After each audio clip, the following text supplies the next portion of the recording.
But joining us right now to dig into these numbers is Larry Chang. He's managing partner at Volition Capital. And Larry, your reaction to these numbers? Target continues to impress. As you mentioned, digital sales up over 100%. That's over $10 billion of trailing e-commerce revenue at Target. They've really leaned into their Shipt acquisition in 2017, which is driving their 200% growth in same-day services.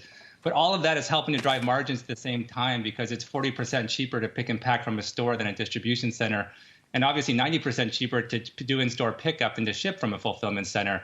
So they're really leveraging the fact that there's a Target within 10 miles of 75% of America, and they're executing flawlessly on omnichannel. Yeah, and those are also much better margins in terms of being able to use your stores for fulfillment rather than have to pay a third-party vendor to do a lot of those deliveries. That really helps them with their margins on that front, too. Larry, how long have you been in this stock? We're a private investor, so we don't invest in public companies, but we've been watching this stock as a driver of e-commerce, which is where we invest. And we've been very impressed as Target has explored merchandising of next-generation digital brands, which are the types that we would invest in.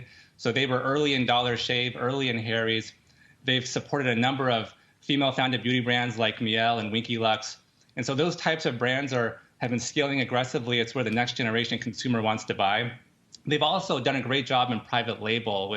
They've launched All in Motion, which is their athleisure brand, which has north of $1 billion in sales. Cat and Jack is their kids' clothing line, which has north of $1 billion in sales.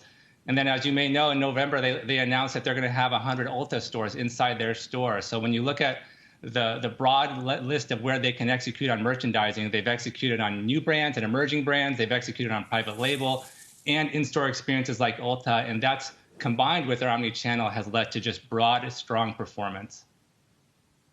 Yeah, omnichannel used to be this kind of buzzword that just meant, oh, we've got stores and we've got online too. But I think it means something different now. It's really taking advantage and figuring out how to use all of those to the fullest extent, and really probably an improvement on just e-commerce versus where it used to be the stores were seen as the laggards, kind of dragging you back before.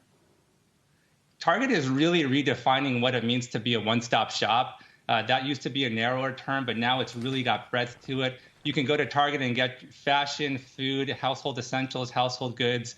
You can get that any way you want. E-commerce, in-store, personal shoppers, same-store pickup, same-day delivery.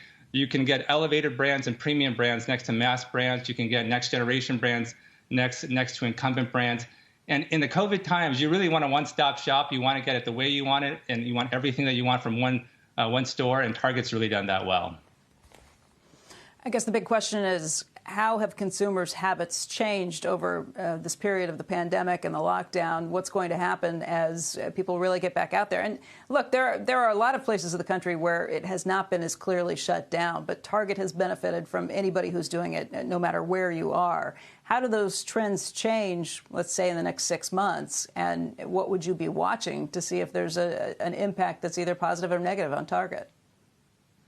I think people talk about a COVID spike, but there is a market acceleration of adoption of these services. It takes, about 21 days to launch a new habit and to codify that. And I think you've seen new demographics in this country learn how to shop over mobile, learn how to do same-day pickup, learn how to do same-day delivery, and learn how to shop with new retailers that they haven't shopped with before. So I view this as a market acceleration of digitally enabled and mobile enabled services that will continue post-pandemic.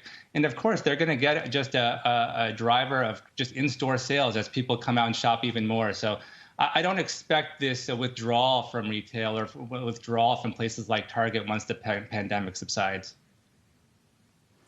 You know, the big box stores like a Target and a Walmart had the advantage of being deemed essential stores, so they got to stay open through all of this. They also happen to be two companies that invested very heavily on e-commerce and same-day delivery and same-day services in the stores. You know, you look at the haves and the have-nots, and the question is, can other retailers catch up once they're open, once they're running again?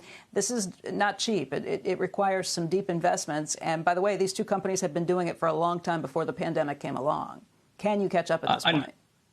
Undoubtedly, Target and Walmart are the cream of the crop. They happen to have been among the most acquisitive of the incumbent retailers. They've also made significant CapEx technology investments. We just talked about how Michaels has tripled in the last year. And there are other retailers that have done well in embracing omnichannel in the same category as Michaels. Joann's Fabrics has announced that they're going to go public, and they've executed well in omnichannel. And there are emerging brands like Arteza, which are the disruptive emerging brands in the category. And so what you're seeing is those disruptive brands are forcing the incumbent retailers to react. It's like Chewy in the pet food category forcing Petco, which is going public, to react. It's like Medley in the pharmacy category forcing CVS and Walgreens to react. And so some of these retailers have been strong in their reaction, but Target and Walmart are really the cream of the crop. Shepard Smith here. Thanks for watching CNBC on YouTube.